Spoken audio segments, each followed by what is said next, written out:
Subversion is the term, if you look in a dictionary or criminal code to that matter, usually is explained as a part of activity to destroy things like religion, government, system, political, economical system of a country.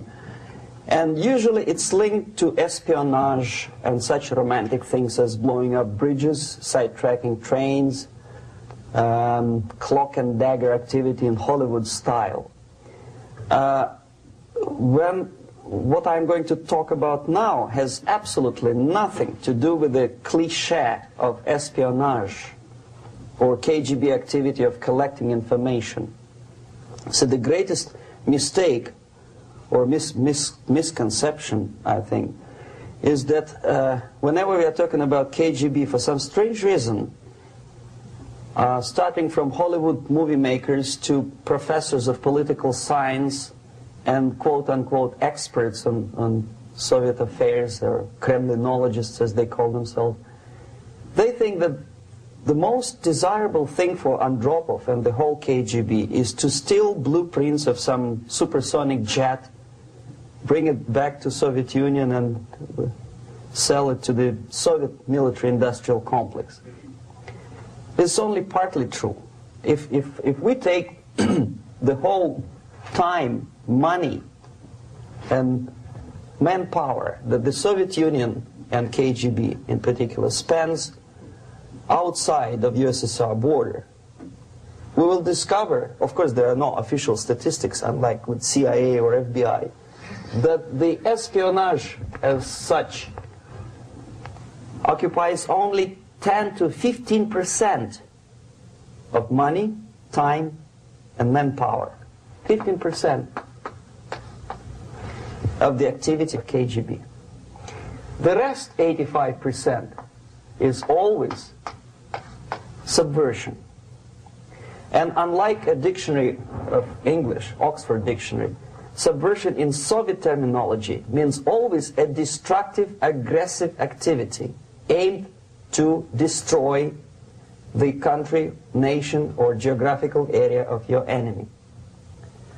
So there's no romantics in there, absolutely. No blowing up bridges, no microfilms in Coca-Cola cans, nothing of that sort. No James Bond nonsense.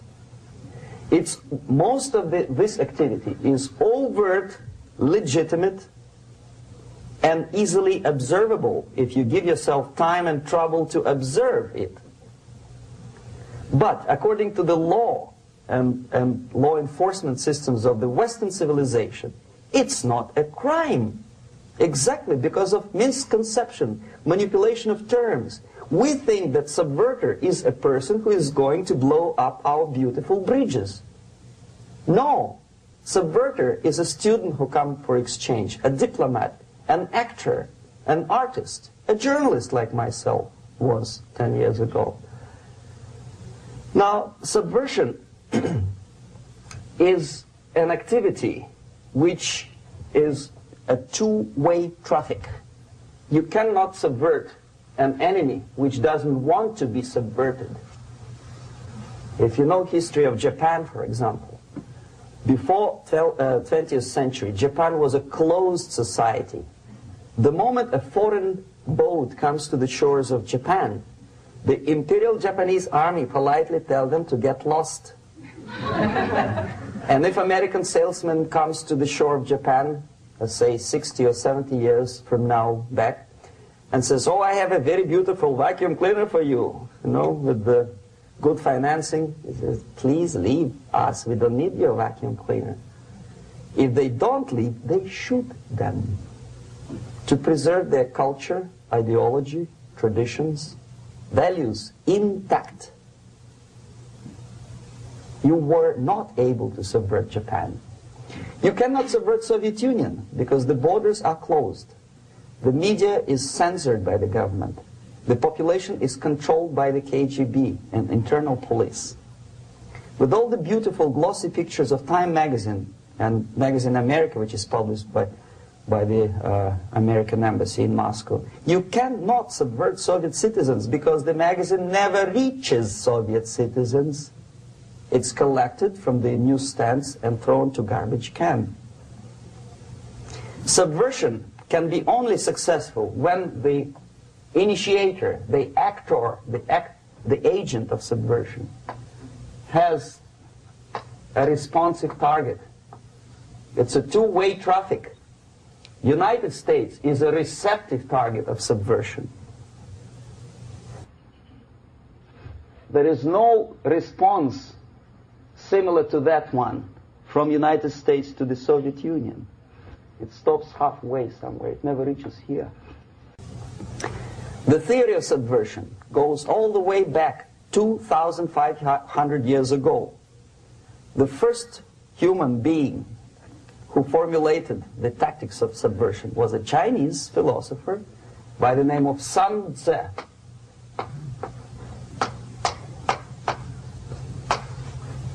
2,500 years BC. He was an advisor for several imperial courts in ancient China. And he said, after long meditation, that to implement state policy in a warlike manner, it's the most counterproductive, barbaric, and inefficient to fight on a battlefield. You know that war is continuation of state policy, right? So if you want successfully to implement your state policy and you start fighting, this is the most idiotic way to do it. The highest art of warfare is not to fight at all, but to subvert anything of value in the country of your enemy, until such time that the perception of reality of your enemy is screwed up to such an extent that he does not perceive you as an enemy, and that your system, your civilization, and your ambitions look to your enemy as an alternative, if not desirable, then at least feasible. Better red than dead. That's the ultimate purpose, the final stage of subversion, after which you can simply take your enemy without a single shot being fired, if the subversion is successful. This is basically what subversion is. As you see, not a single mentioning of blowing up bridges. Of course, Sun Tzu didn't know about blowing up bridges. Maybe there were not that many bridges at that time. But the basics of subversion is being taught to every student of KGB school in USSR and to officers of military academies. I'm not sure if the same author is included in the list of reading for American officers, to say nothing about ordinary students of political science. I had difficulty to find the translation of Sun Tzu in the library of a university in Toronto and later on here in Los Angeles. But it's a book which is not available. It is forced to every student in USSR. Every student who is taught to be dealing further in his future career with foreigners. What subversion is? Basically, it consists of 4 periods, time-wise. If we start from here and go this way, time, right? This is the beginning point. The first stage of subversion is the process which is called, basically, demoralization. It says for itself what it is.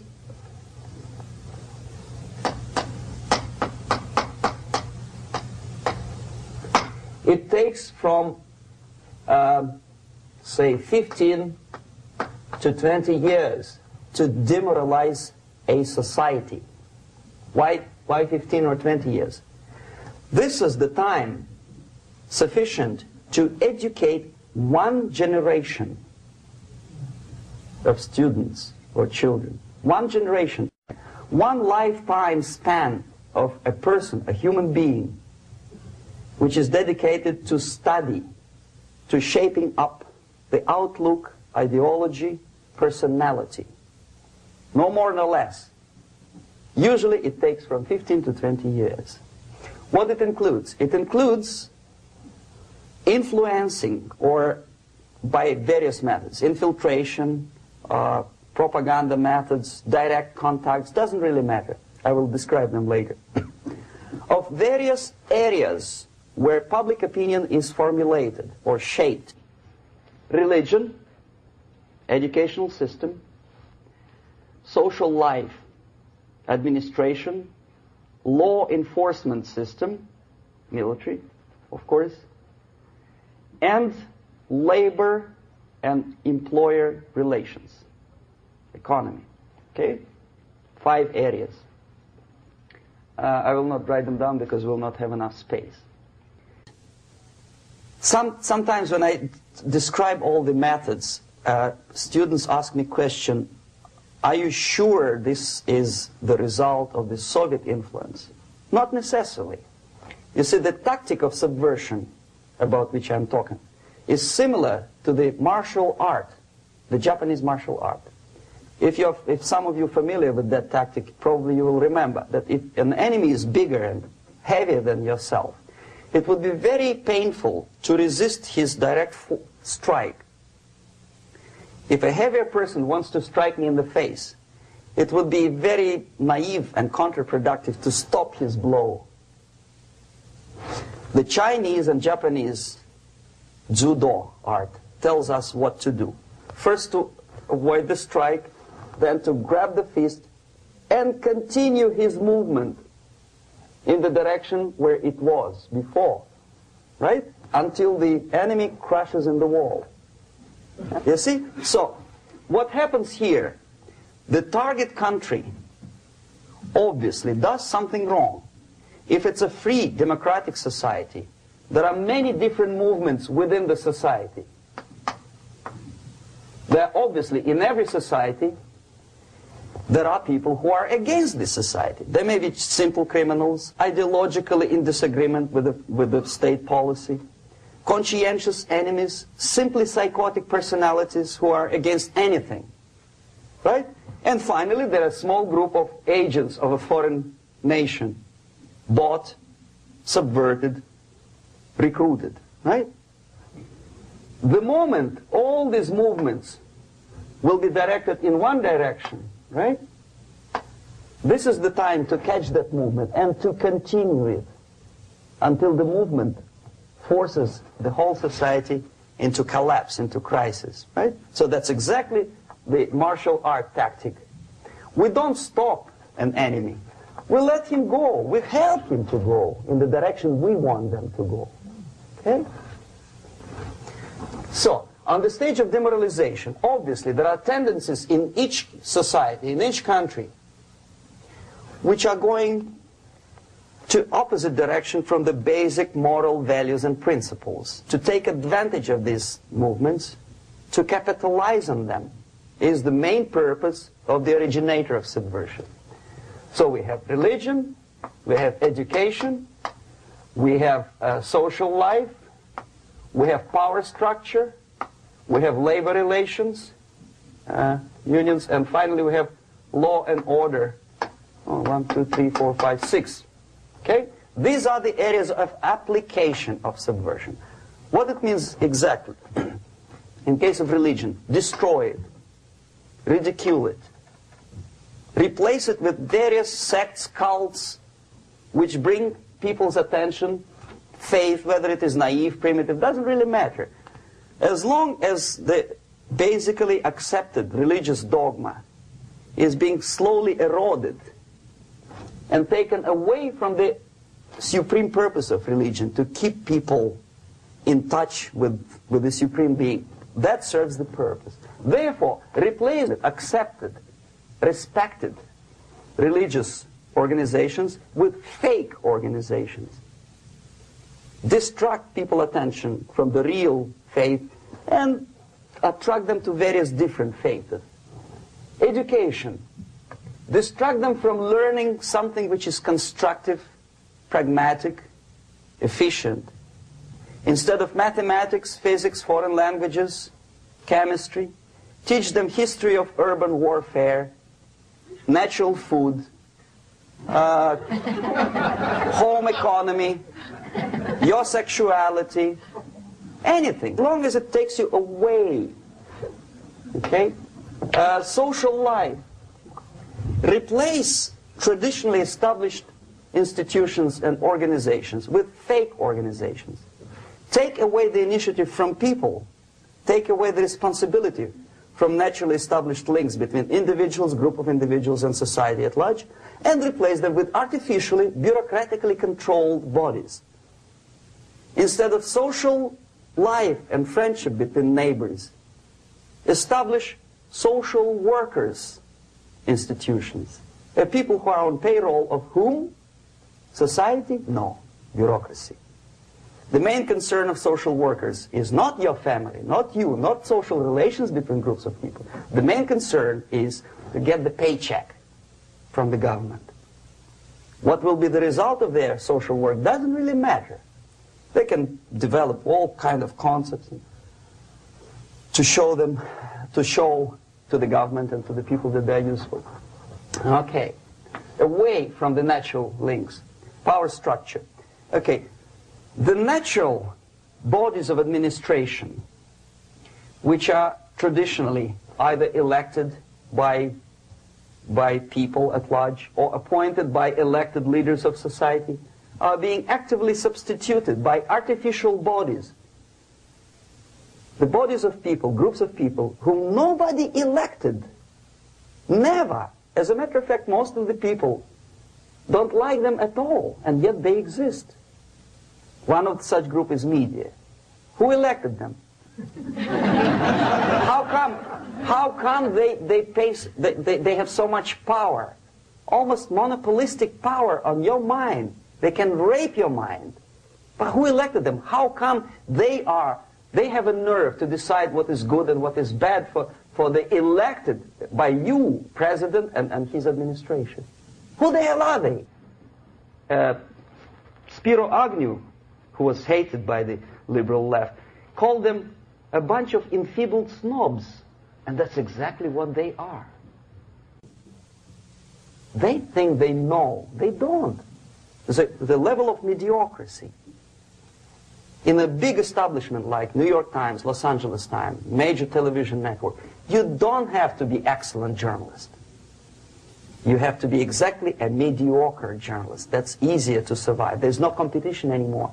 You have your good, nice income, $100,000 a year. That's it. Whether you are better or worse doesn't really matter anymore. As soon as you're smiling to the camera and do your job.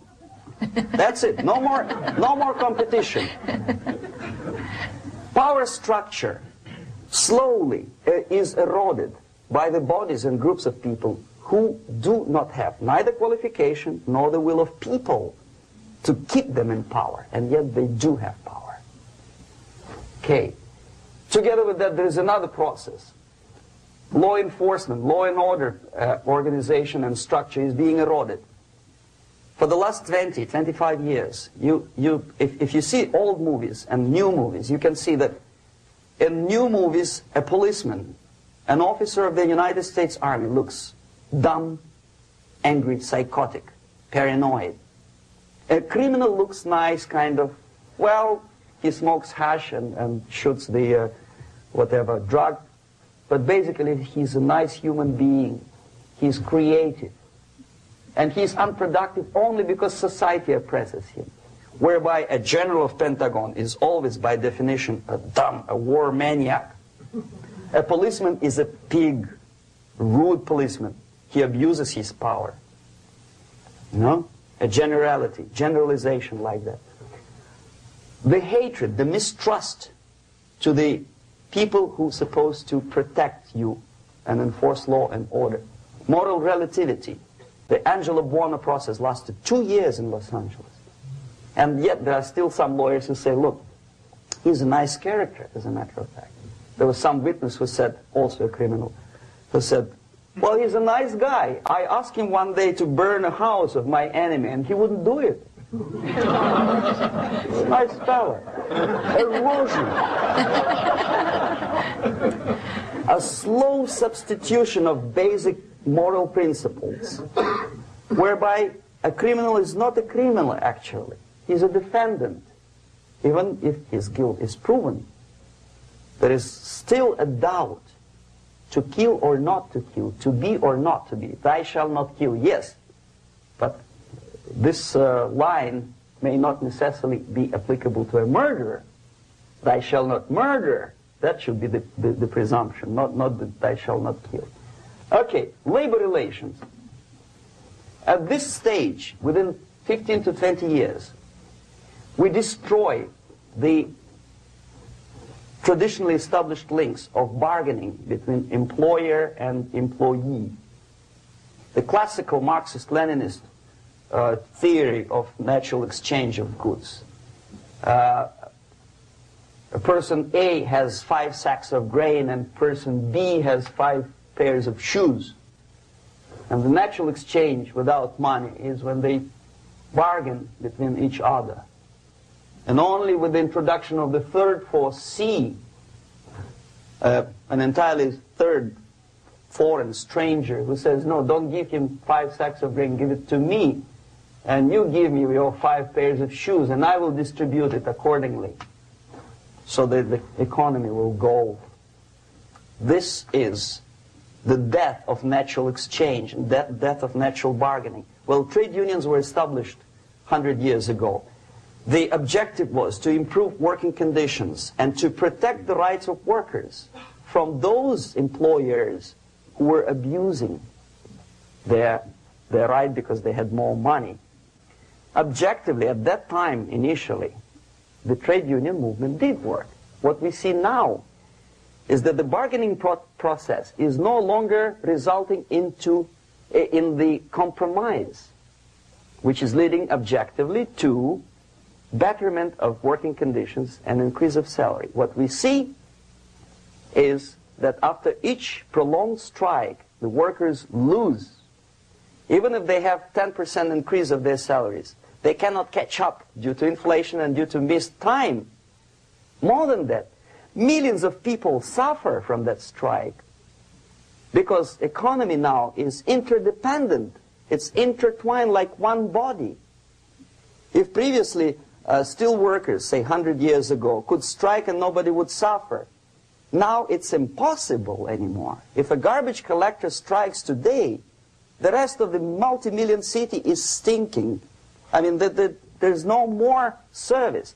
In Quebec, for example, we had the electricians who were on strike in the middle of winter. You can freeze your bottom, and they still were on strike. Did they catch up with the salary? No, they lost. Who benefited? The leaders of trade unions. What is the motivation for strike?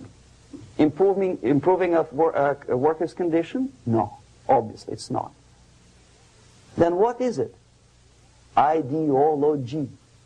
To prove to these capitalists. And the obedient horde of workers, like sheep, follow these people. And they cannot disobey. Why? Because if they do, you know what happens to them. Pickets, murders, shooting truck drivers by picketers. In Montreal, for example, I saw with my own eyes when I was correspondent of CBC International, Canadian Broadcasting Corporation, when the workers of aircraft factory destroyed computers and the equipment in the factory. And the administration employed strike breakers. Their cars were turned upside down and burned. Their houses were burned. Their kids were intimidated. And some victims were there. Of that you can be sure. Why? To improve conditions of workers? No. Ideology. Okay, so this is what happens basically. It may or may not happen without the help of the Soviet Union. But the natural tendencies are being greatly taken advantage of and capitalized by the Soviet propaganda systems. How? Whenever trade union strikes, we have influx of propaganda, mass media, ideological dissemination. The workers' right, and we repeat it like parrots. Yes, workers' right. Whose rights? Workers? No. The only freedom of worker to sell his labor according to his own desire and will is taken away from him. By whom? By trade union boss. Unlimited power is given. Responsibility. I want to sell my labor not for $2.50 an hour, but for $2. I don't have right. My freedom is denied to me.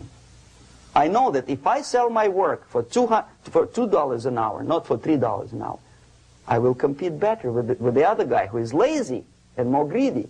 I don't need $3. I need only $2. No, I was made to believe by media, by business, by advertising agencies that I need more and more and more. Have you ever heard any advertising on TV to consume less? No. No way. Whether you need a six-cylinder car or not, you have to buy it. And hurry up. When I was driving here, on the local radio station, an excited announcer said, "You hurry up, rush and save, save, save. There is a pantyhose sale." Save by buying more. See? Of course. It would be too naive to expect that KGB makes that advertising agency to do such a crazy commercial. No, of course not. But what we did when I was working for Novosti Press, we would snow plow editorial offices, student organizations, religious groups with literature of class struggle. If not directly Marxism-Leninism propaganda, then a propaganda of a legitimate aspirations of working class, betterment of life, equality. Equality, mind you. President Kennedy once said, we will make America to believe that people are born equal. Are people born equal? Is there any mentioning in the Bible or any other holy scripture in any religion, if you don't believe me, go to the library and check it, there is not a single word about equality. Just the opposite. By your deeds, God will judge you. What you do is important. The merit of your personality. You cannot legislate equality. If you want to be equal, you have to be equal. You have to deserve it. And yet we build our society on the principle of equality. We say people are equal. We know it is false. It's a lie. Some people are tall and stupid. Others are short, bold, and clever.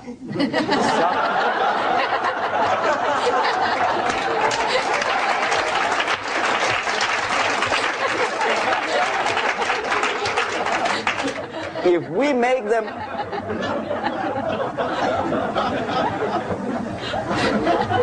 make them equal by force, if we put the principle of equality in the basis of our socio-political structure, it's the same thing as building a house on sand. Sooner or later it will collapse, and that's exactly what happens. And we, as Soviet propaganda makers, are trying to push you in the direction which you go yourself. Equality, yes, equality. People are equal. Land of equal opportunities. Is it true or not? Think about it. Equal opportunities. Should there be equal opportunities? For me and for a lazy bastard who come here from some other country and immediately registers as a welfare recipient benefits? I never received a single dollar. No, sorry, I did receive once. But I never applied for welfare. For the 13 years, I took any job. Security guard, journalist, taxi driver, anything. Well, I was restless, but some people don't like it. They immediately. So why should we have equal opportunities? Why? The equal opportunity to excel. Equal opportunity in equal circumstances, yes, but we know people are different. To excel, yes, provided we reach the same level of excellency, perfection, which is hypothetical, distant future. Yes, maybe. But we know perfectly well that even with the best intentions, people could not be equal. Why should we have equality in the, say, legal system? Myself, I'm considering myself a law-abiding citizen, and a person who comes here to rob and shoot, say, the United States administration under Carter imported thousands of Cuban criminals. They were non-criminals, yet they were accepted. Do you think it's fair if myself and my wife from Philippines, who work like horse as a lab technician in a hospital, should have the same rights as a criminal from Cuba? Why? And yet we repeat as parrots, equality, equality, equality. And the Soviet propaganda system helps us to believe that equality is something which is desirable. Democracy, as it was established by fathers of this country, of this system in the last century, is not equality. It's the system where different people, unequal people, have a chance to survive and help each other in constant competition, in constant perfection, not in equality, which is superimposed from a godfather or a nice person in Washington, D.C. And the absolute equality exists in Soviet Union, quote-unquote equality. Everybody is equal in dirt, except some people are more equal than the others in Politburo. So, the moment you bring a country to the point of almost total demoralization, when nothing works anymore, when you are not sure whether it is right or wrong, good and bad, but there's no division between evil and good, when even the leaders of church sometimes say, well, violence for the sake of justice, especially social justice, is justified in countries like Nicaragua, El Salvador, well, maybe Rhodesia, and we listen to them and say, yeah, probably it's true. Is it true? No, it is not true. Violence is not justified, especially for the sake of quote-unquote social justice introduced by Marxist-Leninists, that is my former colleagues from Novosti Press Agency. Okay, so we reached that point. The next step is destabilization.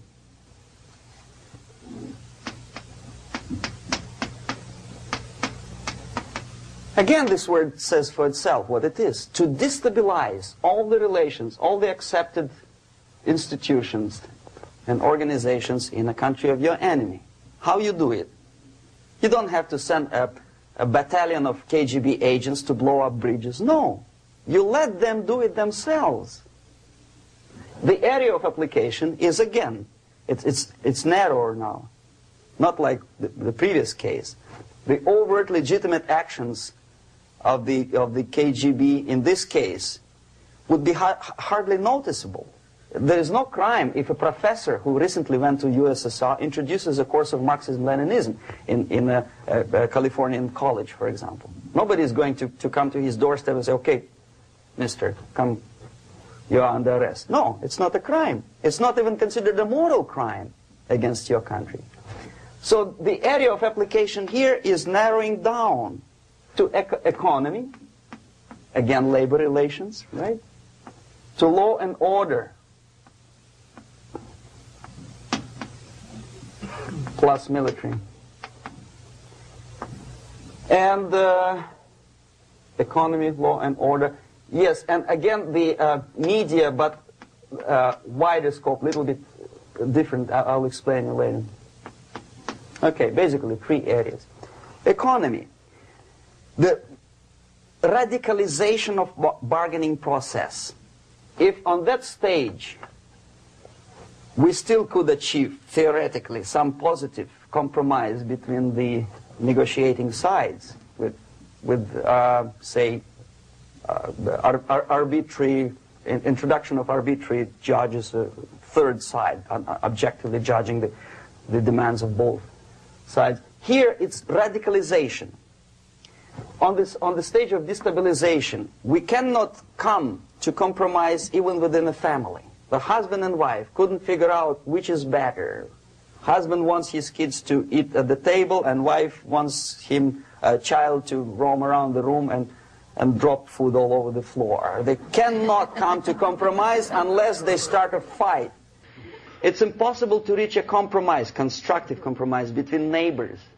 Some people say, I don't like you to watering your lawn at that time because exactly at that time I'm walking my dog and he's getting nervous.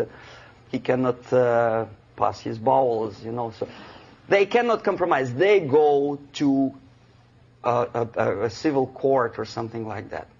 Radicalization of human relations.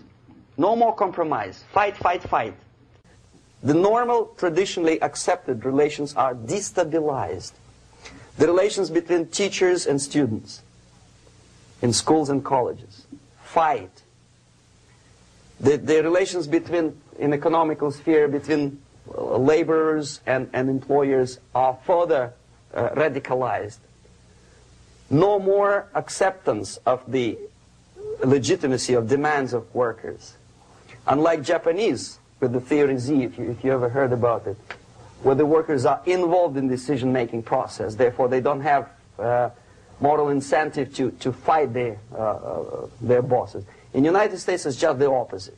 The harder is the fight, the better. The more heroic they look.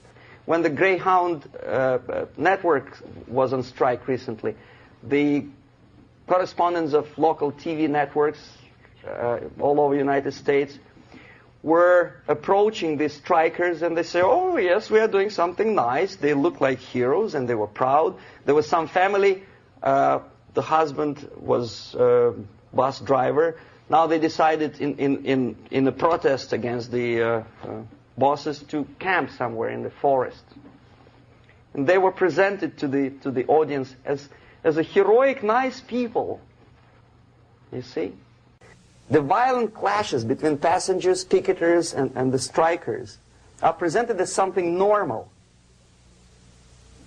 10, 15, 20 years ago, we would be angry, say, why so much hatred? Today we are not. We say, well, it's commonplace. Radicalization, militarization sometimes. As I explained on that stage, I took a step a little bit further. Shooting people. Okay, law and order now also is pushed into the area where previously people settled their differences peacefully and legitimately. Now we are getting with this court cases in the smallest irrelevant cases. We cannot solve our problems anymore.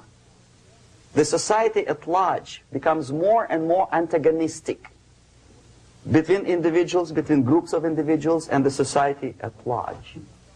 The media puts himself in the opposition to the society in general, at large.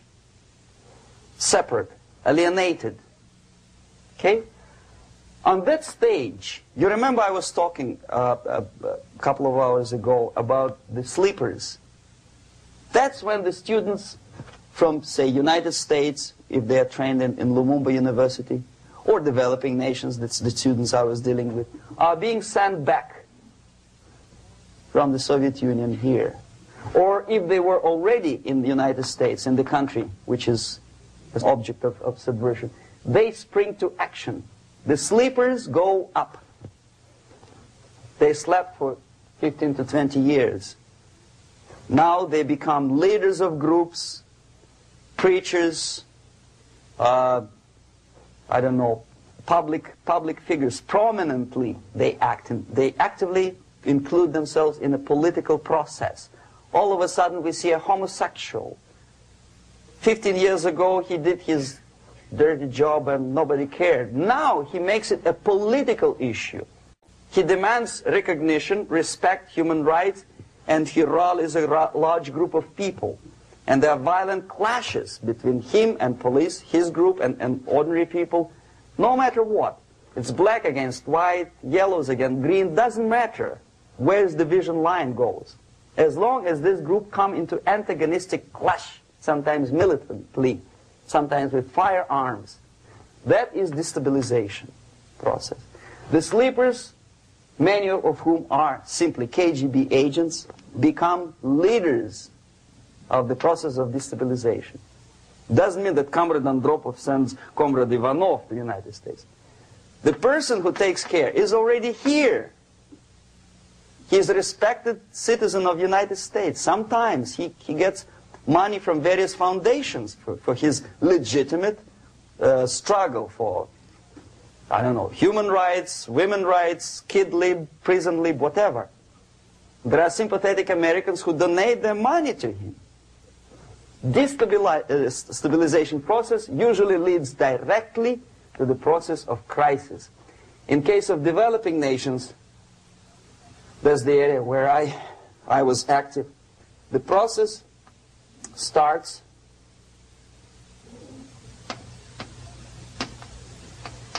when the legitimate bodies of power, the social structure collapse. It cannot function anymore. So instead, we have artificial body injected into society, such as non-elected committees. You remember I was talking about them here. Social workers who are not elected by people, media who are self-appointed rulers of your opinion, some strange groups which claim that they know how to lead society forward. They don't usually. All they care is how to collect donations and sell their own concocted ideology, mixture of religion and ideology. Here, we have all this artificial body claiming power. If the power is denied to them, they take it by force. In case of Iran, for example, all of a sudden we have revolutionary committees. What kind of revolution? There was no revolution yet, and yet they had the committees. They were taking power of judgment. They had the power of execution, they had the power of legislation, and that they had the power of judicial. All of them combined in one person, who is half-baked intellectual, sometimes graduated from Harvard University or Berkeley. He comes back to his country and he thinks that he knows the answer to all the social, economical problems. Okay? Crisis is when society cannot function anymore productively. It collapses, obviously. That's the word for crisis. So therefore, the population at large is looking for a savior. The religious groups are expecting a messiah to come. The workers say, we have family to feed. Let's have a strong government, maybe socialist government, centralized. When somebody put the employers on their place and let us work. We are sick and tired of going to strike and missing overtime and all that stuff. We need some strong man, strong government, a leader, a savior is needed. Population is sick and tired already. And here we are. We have a savior. Either a foreign nation comes in, or the local group of leftists, Marxists, no matter what they call themselves, Sandinista, a reverend or some sort, Bishop Muzureva, like in Zimbabwe, doesn't matter. A savior comes and says, I will lead you. So we have two alternatives here. Civil war, an invasion. Okay? See how it goes? Civil war, we know what it is. Lebanon is the best example. The civil war, which was artificially implanted in Lebanon by injection of force of PLO, Palestinian Liberation Organization. Invasion we had in many other countries like Afghanistan, name any East European country, it was invaded by the Soviet army. But the result is the same. The next stage is normalization. Normalization is a very ironic word, of course. It is borrowed from 1968 situation in Czechoslovakia, when the Soviet propaganda and after them New York Times declared the country is normalized. The tanks moved into Prague, so there is no more Prague Spring, there is no more violence. Normalization. At that stage, the self-appointed rulers of the society don't need any revolution anymore. They don't need any radicalism anymore. So this is the reverse from destabilization. Basically, it is stabilizing the country by force. So all these sleepers and activists and social workers and liberals and homosexuals and professors and Marxists and Leninists are being eliminated. physically sometimes. They've done their job already. Okay? They are not needed anymore. The new rulers need stability to exploit the nation, to exploit the country, to take advantages of the victory. Okay? So no more revolutionaries, please. And that's exactly what happens in a number of countries. You remember Bangladesh? This is the crisis in which I was instrumental. First they had Mujibur Rahman. In 1971, he was the leader of People's Party, Awami League, with mustache like Stalin. He was in Russia many times. In 5 years, he was shot by his former colleagues, Marxists. He fulfilled his function. In Afghanistan, it happened 3 times. First there was Taraki, then there was Amin, now there's Babrak Karmal. They killed each other successively, one after another. The moment he fulfills his duty, the first one demoralized country, the second destabilized, the third one brought it to crisis. Goodbye, comrades. Babrak Karmal comes from Moscow and put into the seat of power. Same thing happened in Grenada recently. Maurice Bishop, Marxist, was killed by Austin, what's his name, General something, who was also a Marxist. Right? So no more revolutions, please. Normalization now. From now on, no more strikes, no more homosexuals, no more women lib, no more kid lib, no more lib, period. A good, solid, democratic, proletarian freedom. That's it. Now, to reverse this process takes enormous effort. When today, United States had to invade Grenada to reverse the process of subversion. Some people say, boy, this is not good, it's not kosher to invade the beautiful country, island of Grenada. Well, why didn't you stop the process here, when Grenada was just approached by leftists? Why not to prevent Maurice Bishop to come in power in the first place? Did Grenadians want him? Very questionable. They didn't know who was Maurice Bishop in the first place. He came to power by coup d'etat himself. Okay? No, we let the situation develop further and further and further until the crisis and normalization very soon. And then the United States decided to invade country, discovering that the country was absolutely a military base for the Soviet Union.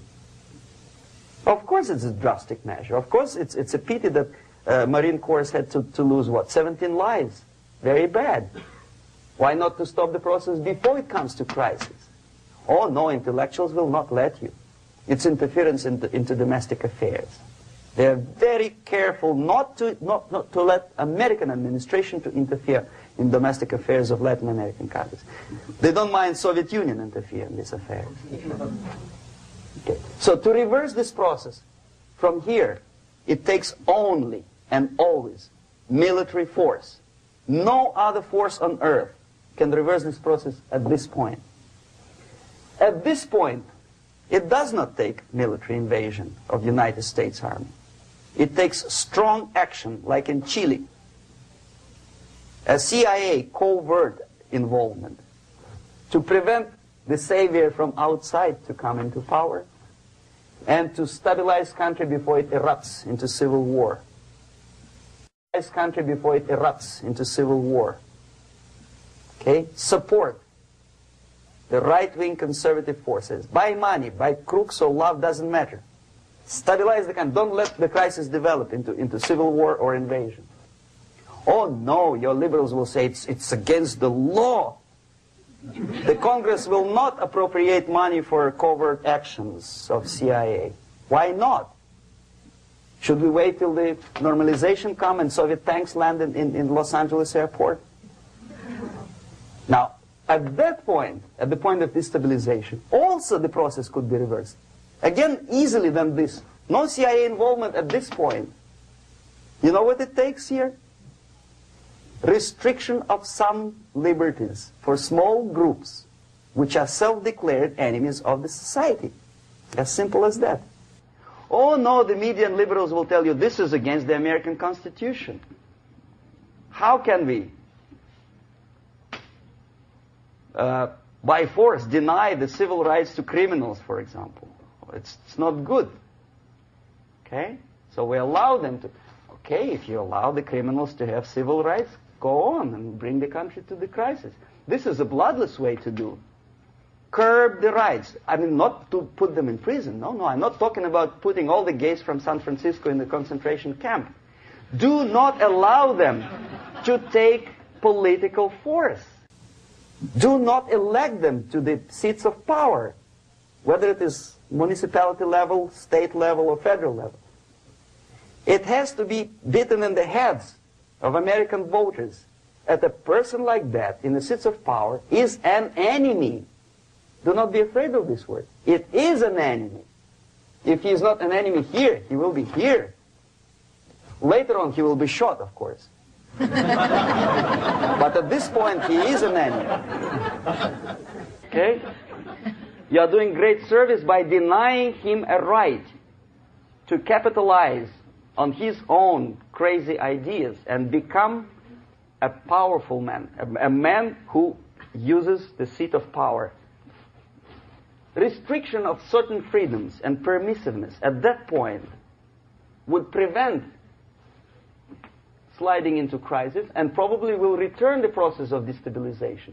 To curb unlimited power, monopolistic power of trade unions, here, at that point, would save economy from collapsing. To introduce a law to stop private companies of raping public opinion's mind in the direction of consumerism. No company must have a right to force you into buying more unless you want it. There must be a law. You want to advertise your car? Okay. But not a single mentioning of buying it now and saving money. It must be against the law to force people to consume more. Self-restraint. Previously, before this process started, the self-restraint was a business of church, religion. Because our preachers, the fathers of church, would tell us, material values are good, but it's not the prime function of human being. Because you have to live with something. Obviously, the design for our life is not to consume more deodorants. There must be something greater.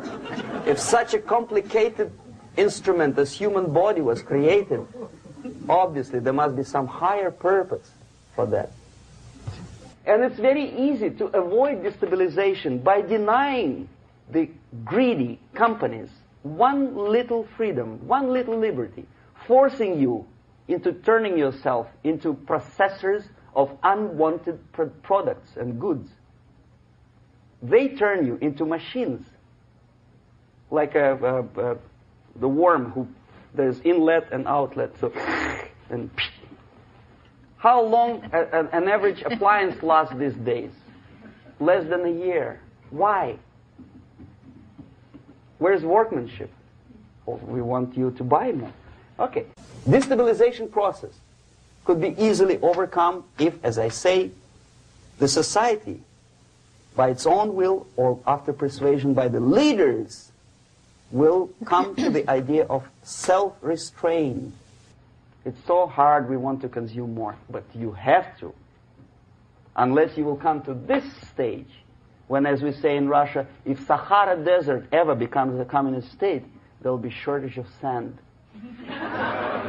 So you have to curb your... You have to curb your expectations at this point before it's too late. But no, we don't want to do it.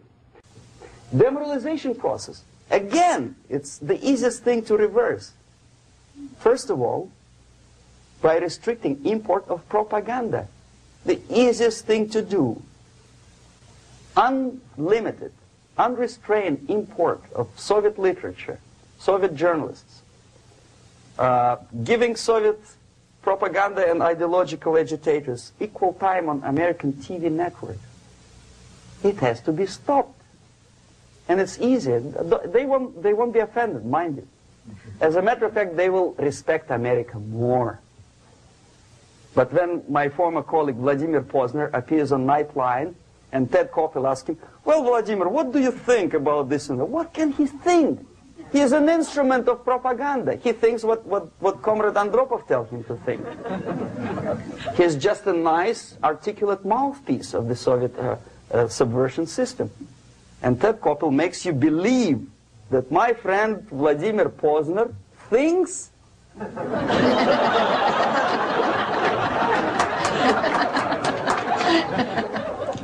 the process of demoralization may not have started at all if at that point the country, which is a recipient of subversion, actively, not violently, but actively, prevents importation of foreign ideology.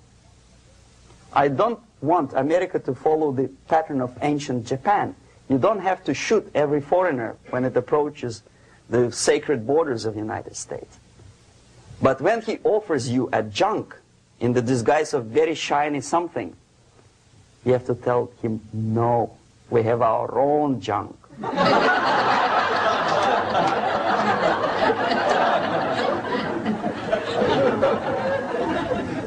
If at that point the society is strong, brave, and conscientious enough to stop importation of ideas which are foreign,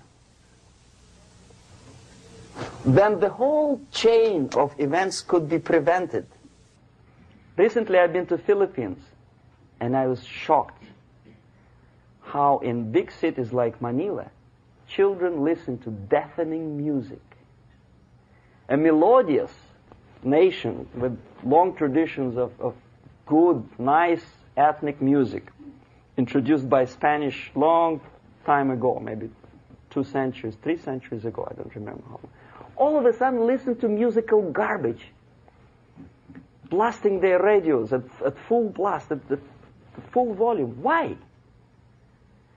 In India, I spent many years watching the reactions of Indians walking out of movie theaters after seeing Hollywood production. They couldn't figure out why Americans are so wasteful. They smash their cars, their shiny cars, every 5 minutes.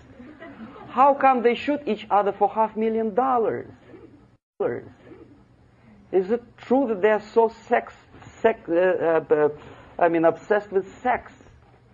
Can you imagine showing a movie where each 5 minutes there's a copulation on the screen to a country like India with long tradition of respect to these private matters, or to Pakistan? And United States expect these people to respect you? No way. Oh yes, they will see the movie, they'll pay 5 rupees to see that garbage, but they walk out and will tell their kids, don't respect Americans, don't be like Americans. See? So, the process of demoralization could be stopped right here, both as an expert and as an import. And that takes one step, one very important thing to do. You don't have to expel all the KGB agents from Washington, D.C. The most difficult and at the same time the simplest answer to the subversion is to start it here and even before, by bringing back the society to religion, something that you cannot touch and eat and put on yourself, but something that rules society and makes it move and preserve it. A Soviet scientist, Shafarevich, who has nothing to do with religion, he is a computer scientist, did a very intensive research on the history of socialist countries. He calls socialist or communist any country with a centralized economy and a pyramidal style of power structure. And he discovered, actually he didn't discover it, he just brought to attention of his readers, that civilizations like Mohenjo-Daro in the river Indus area, like Egypt, like Maya, Incas, like Babylonian culture, collapsed and disappeared from the surface of Earth. The moment they lost religion As simple as that. They disintegrated. Nobody remembers about them anymore. Well, distantly. So, the ideas are moving society and keeping mankind as a society of human beings, intelligent, moral agents of God. The facts, the truth, the exact knowledge may not. All the sophisticated technology and computers will not prevent society from disintegrating and eventually dying out. Have you ever met a person who would sacrifice his life, freedom, for the truth like that? This is truth. I never met a person who said, this is truth and I'm ready to shoot me.